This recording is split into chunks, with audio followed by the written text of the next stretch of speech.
Hello, everyone. Welcome to the 26th episode of Let's Talk Inclusion. I can't tell you how glad I am to be back after a month. Yes, I'm Manobina Chakraborty, an inclusive education consultant based in India and founder of I for Inclusion. And my guests today are Mr. Michael Purches and Ms. Caroline Hill from the UK. And we will talk about the good practices of neurodiversity today. Hello, Michael. Hi, Caroline. Welcome to Let's Talk Inclusion. Hello, Manobina. Great to be here Hello. for the third time. This is my hat trick appearances. Glad to be back. Yeah, ditto. I'm really excited to be here with you today, Manobina, and to share with you and your listeners. Yeah, it's the third time for both of you on Let's Talk Inclusion. So I'm sure most of our viewers know you well. But for those who might have started following us recently, could you please say a few words about yourself, Michael? Okay, yeah, I'm like Manobina. I'm a consultant these days in the realms of SEND, inclusion, reducing exclusions in schools, and I'm also a teacher trainer. So that's what I've been doing that for the last four years. And before that, I was a long-serving special school head teacher.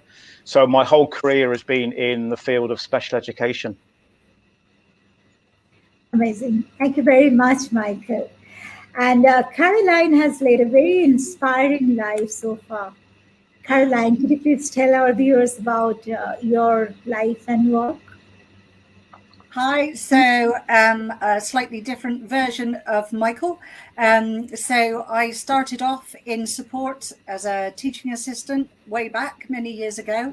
Worked my way through support, higher level teaching assisting, unqualified teacher, qualified teacher, Senko, and now consulting and have my own business for creating resilience and belonging in young people. So our hearts are very much joined in this one about helping people understand the neurodiversity of each and every individual, whether they're children or adults, actually. It's about inclusiveness. It's nice, so nice. Thank you very much. Thanks a lot, Caroline and Michael, for your time and support.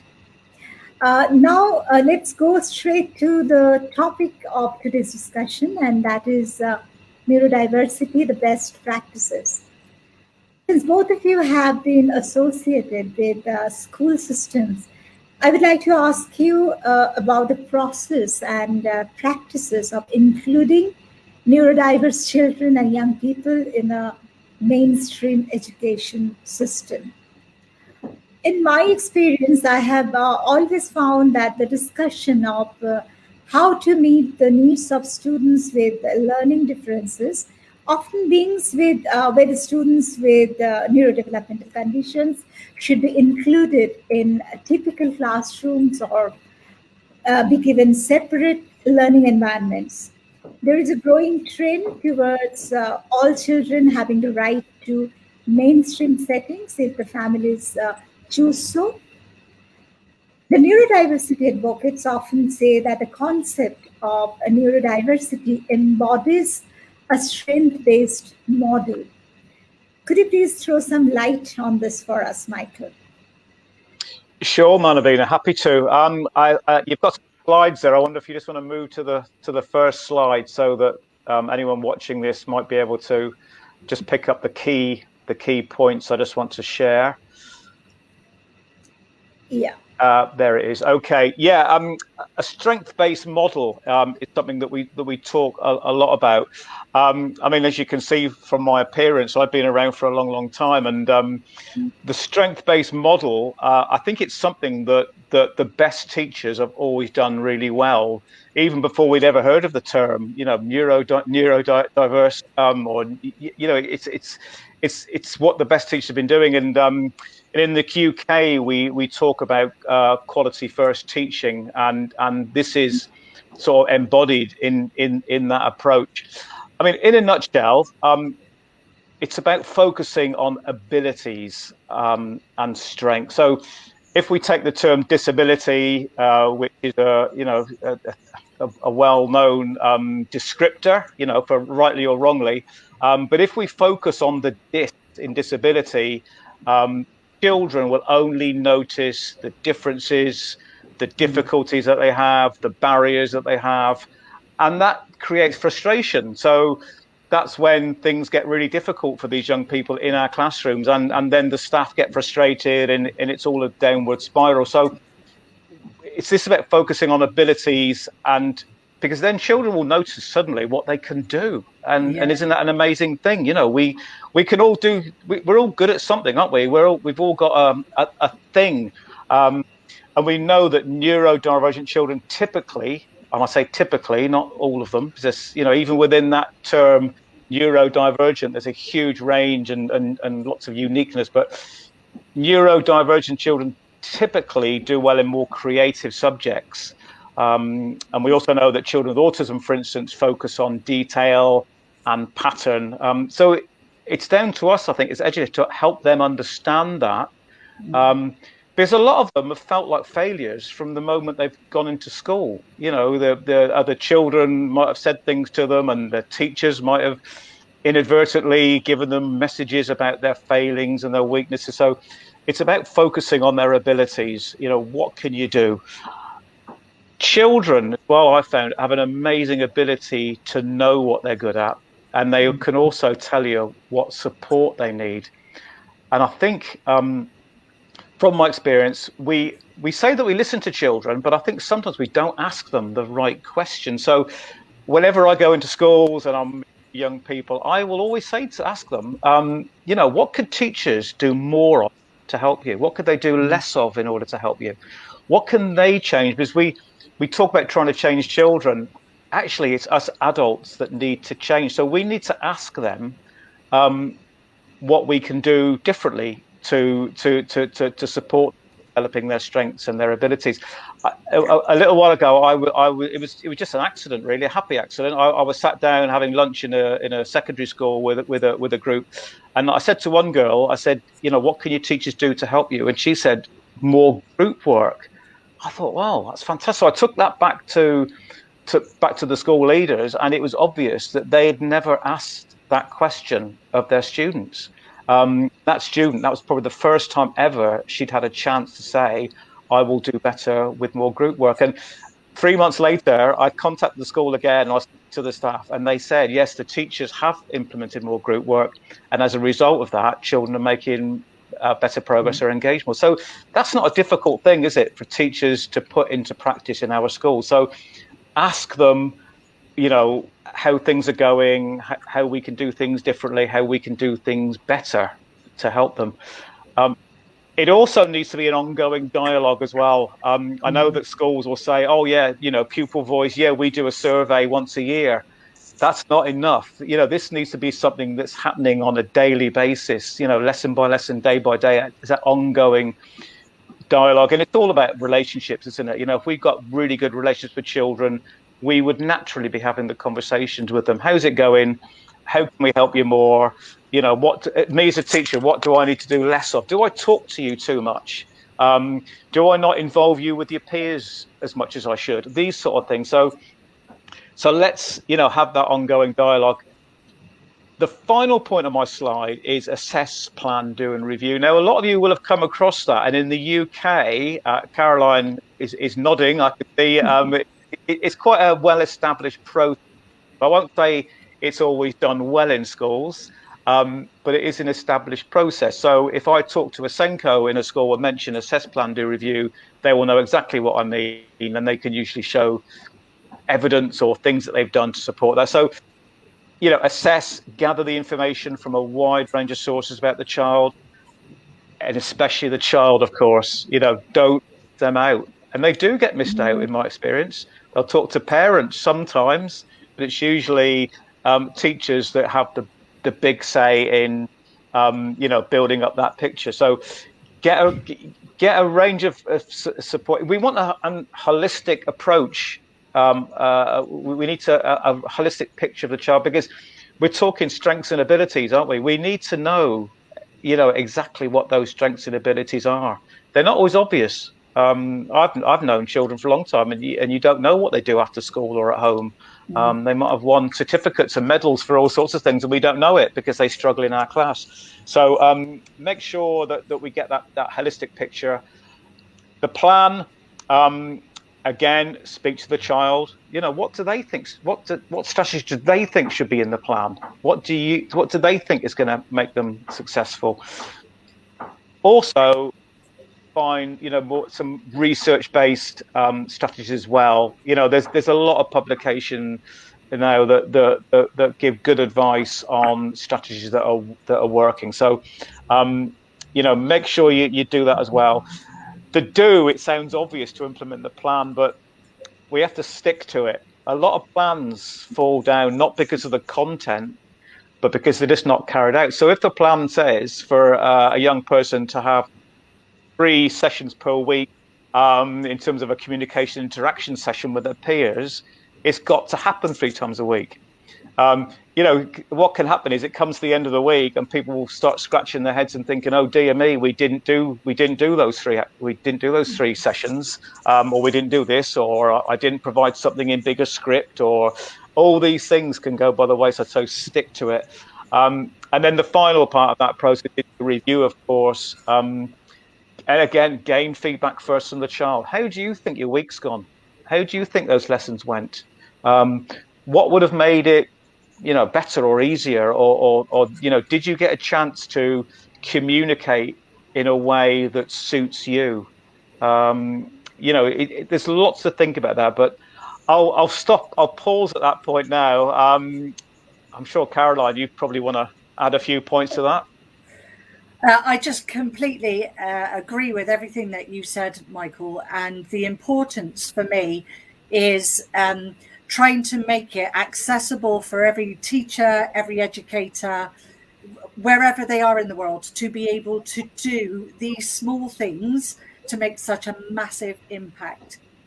I think for me, I want everybody to remember that everyone is neurodiverse in some way. I know I take longer to think things through and process things. That's taken me 52 years to realise, because I didn't have that support or anybody alongside me when I was learning to give me that strength and to give me that reassurance. And so that's something I've had to battle in my own life. So for me, acknowledging these things early, with the earlier the intervention, the quicker it is going to have an impact. So everyone is neurodiverse. Everybody is working towards independence. Give them the skills they need to become, because that's what we're trying to do. We're not trying to say this person needs this or this person needs that. We're saying if we do this with certain people, this is going to help them feel included. This is going to make them feel that they belong in society.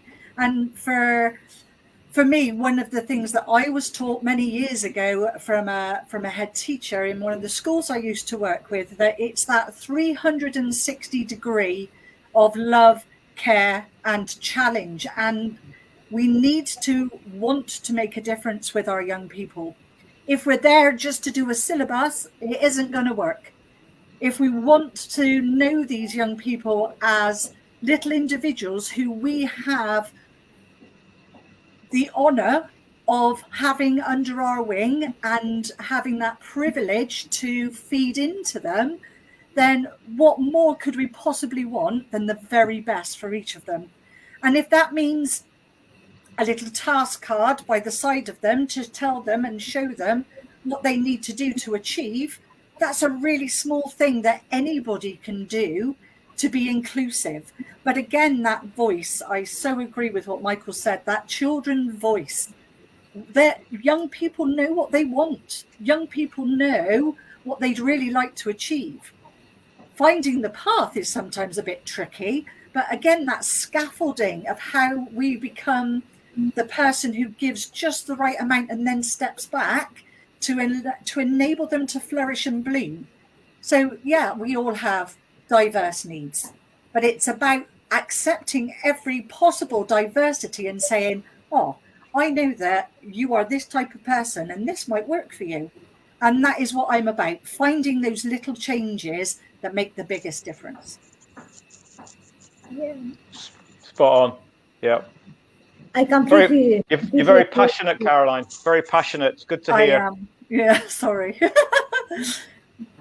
Very much so. I really completely agree with you both. Michael, would you like to show other slides as well? Yes. I've got another slide up for. I think you were asking about support in the classroom, more specific support. That's the one. Yeah. Yeah. I mean, people often say to me, how can we support neurodiversity in the classroom? And my starting point is always, and both of you have heard me talk, plenty of times now. You know what I'm going to say, don't you? It's about climate. It's about a positive classroom climate. Children need to be in a classroom where they don't worry about making mistakes, where they feel able to ask questions. I can remember when I was at school, I was frightened to ask a question sometimes because I thought all my friends would think I'm daft, and so I think we need a climate where it's okay to make mistakes. It's okay to ask, daft boy questions. It's okay, to say, actually, I need a little bit more help. Can you explain that to me again, please? It's having that classroom where children, I suppose it's let children feel safe, isn't it? Because we know that if children feel good about themselves and the classroom is supporting their well-being, where relationships are positive, we know that we will learn. If we don't have those things, we won't learn, will we? Because we're too stressed and worried and anxious and all those things. So positive climate, that's got to be the number one for me. I think... Oh, sorry. Sorry to interrupt. Actually, since I know that you are an accomplished teacher trainer, so if you could just tell us how you train the teachers to see beyond levels to support neurodiversity in classrooms. So that will be very good points for our viewers, for the teachers who are here today to learn about neurodiversity's good practices. Yeah, that's fine. And I suppose the points on here, would be, I've not used the term tips, but I suppose they would be my top tips, for want of a better word. So tip number one, positive climate. The second one that I've mentioned there, and I think, Caroline, you just alluded to it just now, didn't you? This is about giving children time to think and process information and respond. They need more time. Children, the children we're talking about, the neurodivergent children, they can have, not always, they can have a smaller working memory capacity. So we do need to give them a little bit more time. Now, that doesn't mean a lot of time. That could be a few seconds, could make all the difference to helping a young person who needs that time, who's got some of those processing difficulties or delays. Just a few more seconds, just, the teacher to ask a question, take one step back, give a few more seconds for the child to think things through, process it, and then come up with a response. Linked to that, it is about presenting information in a small sequential steps. It helps children make connections between the learning for different lessons or different activities or different modules or different parts of the curriculum. It helps them understand each step, and it can make tasks more manageable, can't it? If it's broken down into small chunks, it doesn't feel so overwhelming. It's clear what has to be done. It also helps teachers assess, that whole thing around building up that picture.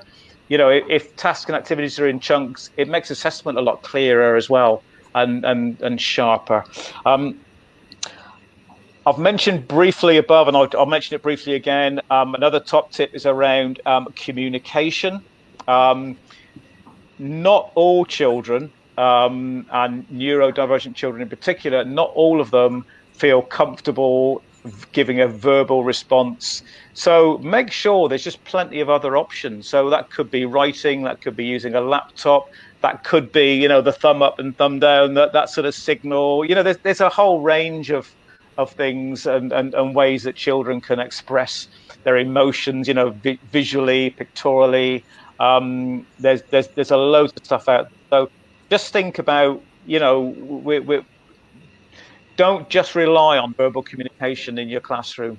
Look for a whole range of ways as well. The next bullet point, this is about learning activities and mixing them up. A lot of us will do this. Maybe we don't do it often enough in a classroom. In the UK, we talk about parts of a lesson and segments of a lesson. But I think it's really important to do as much as we can differently. So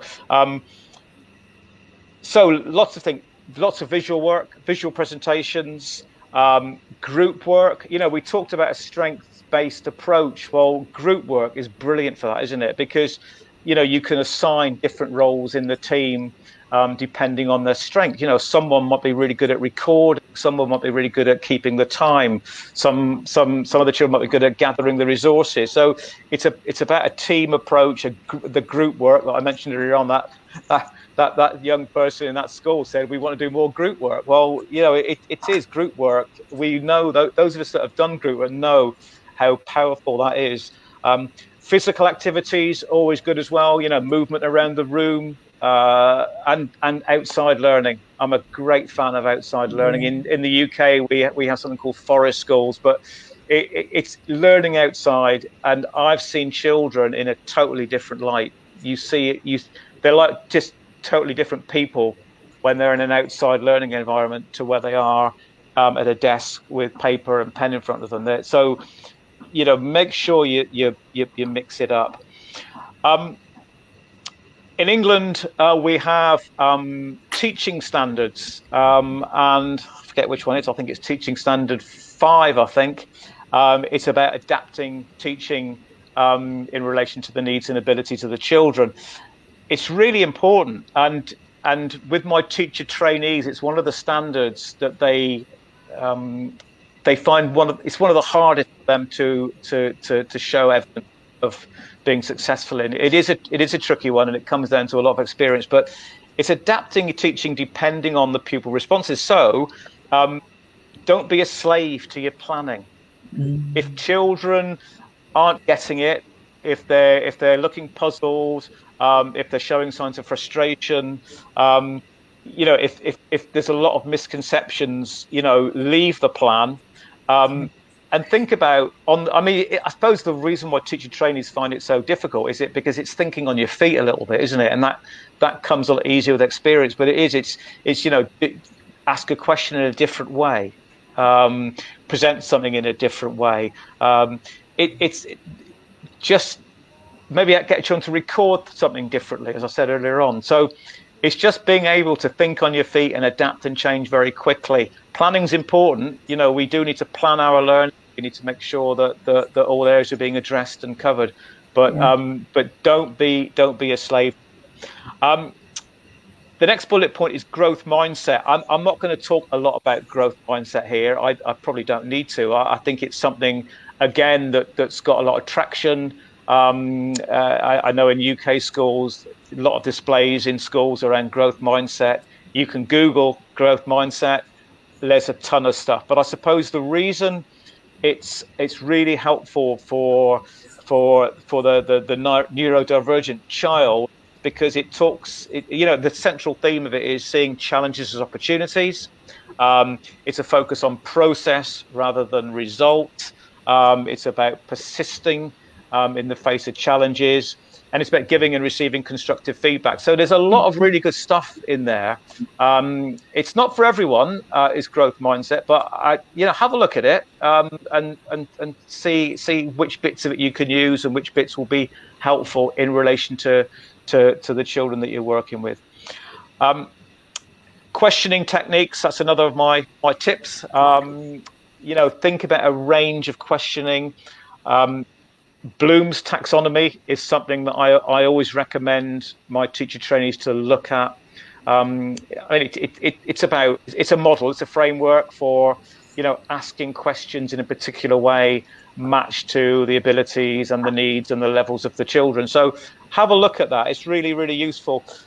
I mean, I think why questions are really helpful for the children with the profile that we're talking about at the moment. I think why questions may help children. It helps ground abstract concepts, perhaps, may make it easier to understand for children who like to interpret information logically. So, why do you think this is the case? It's a good question to think about. Again, not for all children. Some children require, more of what and for fact retrieval and things like that. But why questions are very, very powerful. Okay, the penultimate point on the slide here, and my tip. Check-ins. I love check-ins. I check in with children all the time. But it's as it says, how are you doing? How's it going? Which bits are you finding are going well? Is this playing to your strengths? It's that all the time.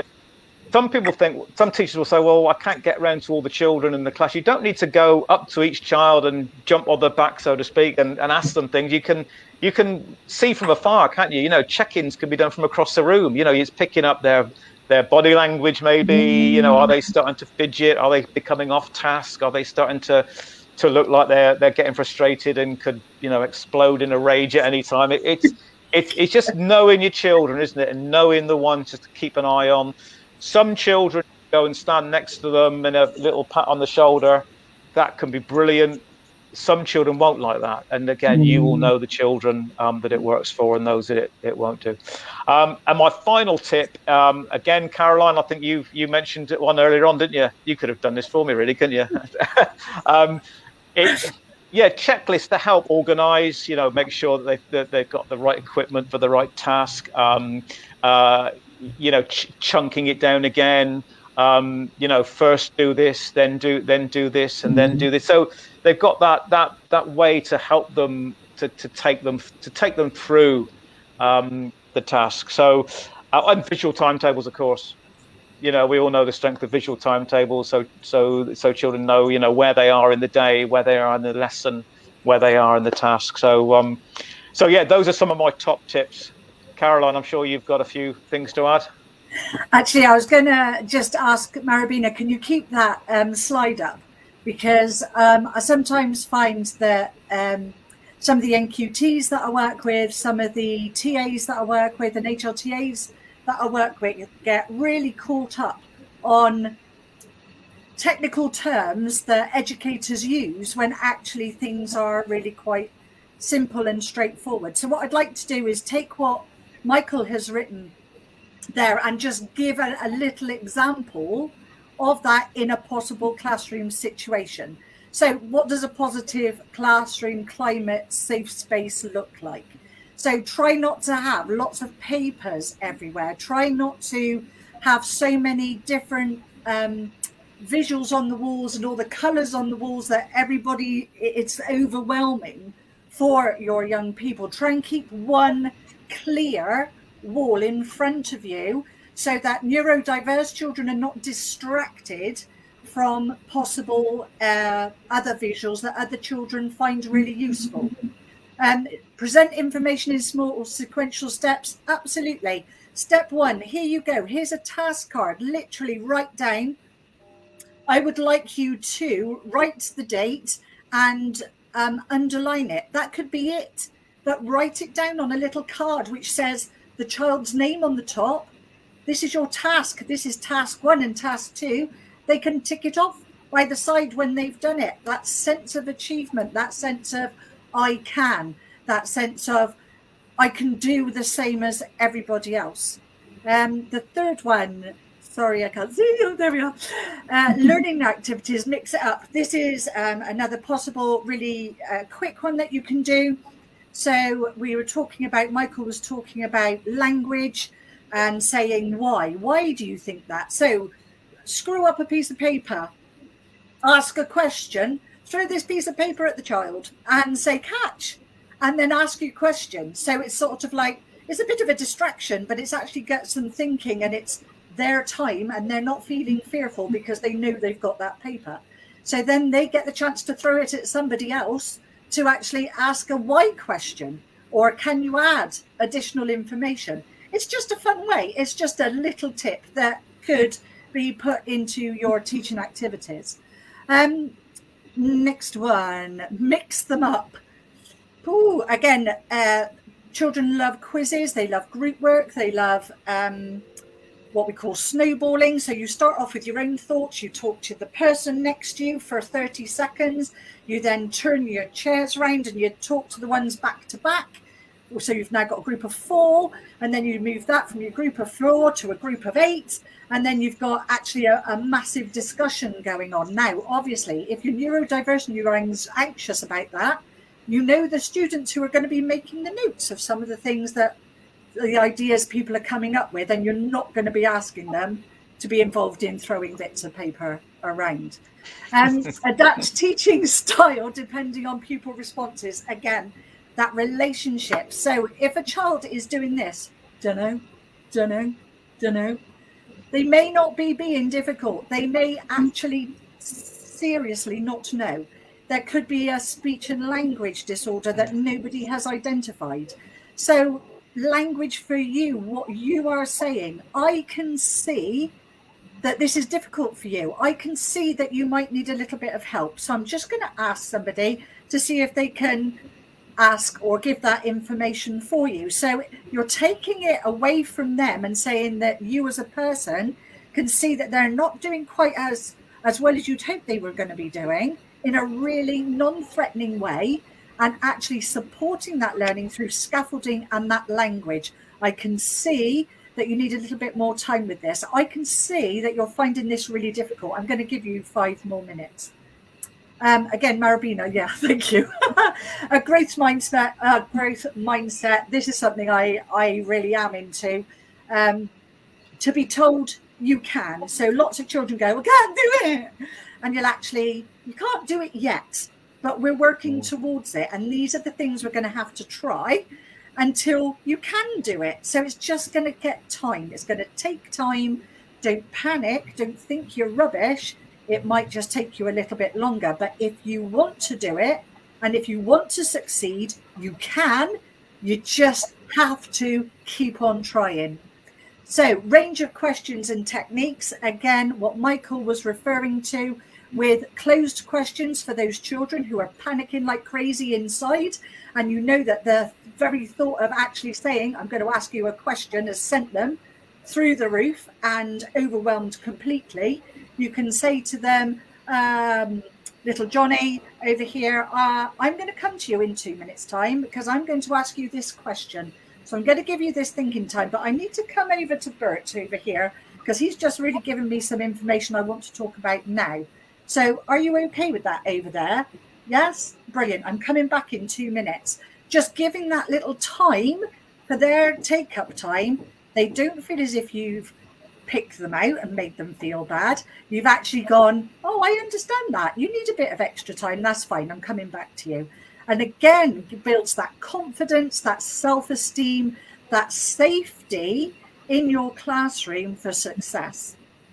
And I think, where was the next one? Check-ins. Yeah, I love Michael's tips with check-ins. I like to do in the morning, checking that the young people are okay. If they're in a bad mood to begin with, you know, you're going to be needing to do some extra work there because moody children are not great children. So again, I find thinking of something positive, using the back of their brains to actually bring it to the fore for that positive thinking. Oh, have you got any plans for today? Oh, are you going to do anything nice at the weekend, or anything that will give them that, oh, positive thinking. Let's forget about what I was thinking about. Let's think positively. And the checklist to help organise. Young people, especially those neurodiverse young people, are terrible at organising. They are terrible with time. They are terrible with lists. They are terrible at remembering. They are terrible with anything organisational whatsoever. So, timetables, kit, PE kit, pencils, rulers, having the right equipment at the right time. I can guarantee 90% of them won't do it or can't do it every single day. So offer to keep one in the classroom, which they can go to forwards and back into a drawer. There you go. There's your kit. Take it out. Please make sure you put it back. Prompt at the end of the lesson. Don't forget to put your kit back so it's ready for tomorrow. So those are just some practical things to go alongside Michael's set excellent top tips. Thank you. Thank you very much, Caroline, for your inputs. And I think this is the right time to take appropriate measures in this direction. And Caroline, I have a question for you now.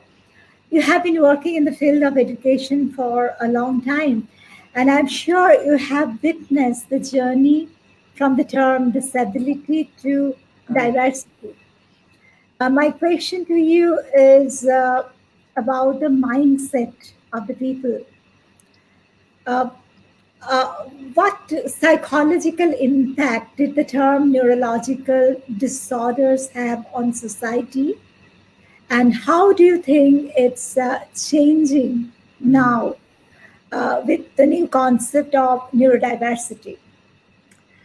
And I think this is a great thing to discuss, Manobina, because I think it is so important for young people, older people, younger generation, teenagers to realise that nobody is deficient. Nobody is less than anybody else. The actual understanding that society is coming to say that everybody has something to offer, regardless of whether they have a limb missing, regardless of whether they think differently, regardless of the fact of their looks might not be what we want them to look like, that the nation, the world is actually now realizing that everybody has something to offer. Now, way back in some of the studies I did back in like 76 and 78 with the Warnock reports and things like that, it was people were called disabled or subnormal was some of the words that were being used. Now, again, we can talk about semantics, but semantics can make such a significant impact in somebody's well-being. Somebody could say to you, you're subnormal, that could affect you for the rest of your life. If somebody tells you you are thick, you are stupid, and you are never going to achieve, and you should know better, what is that going to do for them as a person, as somebody who is living and breathing and wants to belong? We have started to make the small steps towards a society who is far more accepting of wheelchair users. Nothing wrong with a wheelchair. It enables. It is a positive. It stops them from not being able to go out to being able to go out and do what everybody else is doing. It is a celebration of differences. And for me, the impact, I think, is going to be, it has to improve, because what I have seen over the last 23 years are young people, young adults and fully fledged adults like myself who have come through a system where they feel they failed, that they feel they're worthless, that they feel anxious about trying to make any effort in society because everybody has always told them they're rubbish. And that is unacceptable in any day and age for anybody to say that of another living human being. So for me, diversity is a celebration. I am different to you because I've got blue hair. Does that make me a different person? No, I'm still the daft person that I've always been. It's just something that I enjoy and I express. Does that make me a menace to society? No, it doesn't. I've seen too many young people turn to drugs self-harm, alcohol abuse, because they don't feel they fit in. They don't want to obliterate their lives because, oh, I fancy ending everything today. They don't feel like that because they want to feel like that. Society, their lives, the ACEs, which we call acute childhood experiences, are things that we bottle up inside and think nobody else feels that way. And today we are actually making steps to say, do you know what? That will have an impact on you, and it's okay. I understand that that's had an impact on you. And do you know what? I'm here to support you through that and show you there is a better life for you, or a supported life for you, should you choose to go in that direction. We live in a broken world. We live in a broken education system that tries to force everybody through that same pathway. That's the nature of what we are dealing with day to day. We can't, I'd love to change it. I really, really would. And small steps we will be the change we want to see.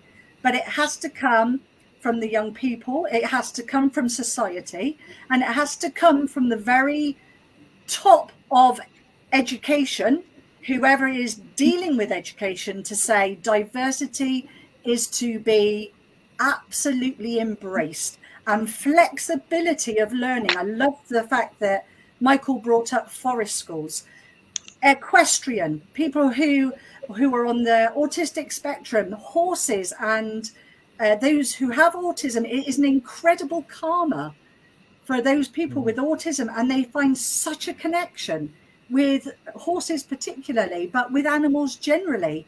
Look at what these young people and these adults could achieve in their lives if we could help them find that niche. And we all have a niche, and I don't care who you are in society, whether you haven't got two halfpennies to rub together or you're a queen of the country. At the end of the day, we all have something to offer, and we can achieve our goals if other people encourage us to do so and help us with that motivation. Yeah. Thank you. Thank you very much. It's actually true everywhere. Yeah, Michael, would you like to add something to it?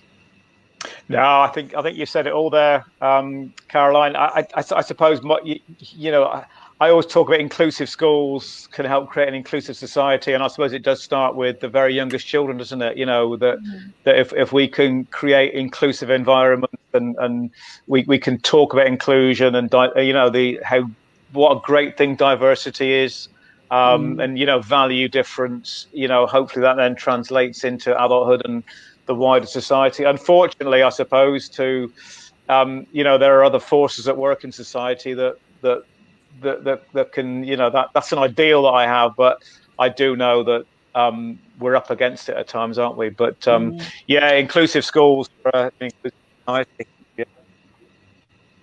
Thank you very much, Michael, for your inputs, valuable inputs. And I will come to you again, along with Caroline, of course. My question to both of you: do you think neurodiversity is a competitive advantage in society, Caroline? I think it can be. I absolutely do, especially around things like we've already spoken about, engineering and mathematical things. Neurodiverse people seem to be able to delve into a depth which blows my mind completely, and they find a passion for it, and their fixed mindset about rules and regulations, they thrive on it. And so we do get better. We do improve our technologies with neurodiverse people. So yes, it is a competitive system if you can find the right niche. But it's like me, have I found my right niche? Where are our niches in life, and who's encouraging us to achieve our goals? So yes, I really do think it could be, definitely. Yeah, and I also think that basically benefits from neurodiversity are more direct. We're talking about classroom situations, and also at a later stage as working professionals, neurodiverse people. may bring new perspectives to a company's efforts to create or recognize value, because they are wired differently from neurotypical people. Yeah. Would you like to add something to it, Michael? Yeah, I mean, we do know there are certain industries that thrive on employing, people who are a little bit different to other people, don't we? In terms of, in terms of scientific advancements, and the creative field. One of the things that I've done with young people before, and we can all do it, is you can go. There's lots of famous people, aren't there? Celebrities, who are autism, Asperger's. They've got ADHD. There's all sorts of things that that people that we can mention and provide as sort of role models, I guess, to young people that are a little bit, unique, for want of a better word. I think it does give them a role model. I think on the other side of it, I suppose a lot of them are exceptional rather than the rule. Because sadly, our brains are also full of people that did poorly at school because of teachers didn't, think about diversity in their classrooms. The term neurodiversity, I've never heard of it. What's all that about? And then children who are struggling, they end up getting excluded, don't they? They get excluded from schools, and it's just a downward spiral. So, yeah, I think it's good to celebrate those that have done really well and have made great advancements for us in society and around science and medicine. I'm sure there's been, in terms of developing the COVID vaccine, I'm sure there's plenty of people in them lab who at school, might have struggled, and are on an autistic spectrum, or they're brilliant ADHD people. But yeah, it's So it's a good question. It's a good question you've asked there. Thank you very much, Michael and Caroline. It has always been a very enriching experience interacting with both of you.